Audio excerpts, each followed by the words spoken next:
வந்து ஃபயர் அலாமோட சின்ன ஒரு டெமோ தான் நாங்கள் ரோபோட்டிக் கிளாஸில் பண்ணிட்டு இருக்கோம்.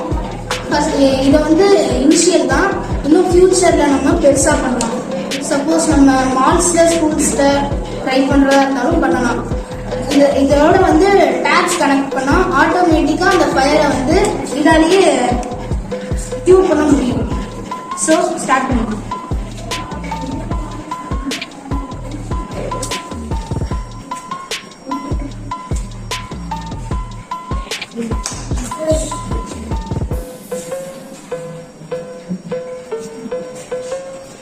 Okay, thanks.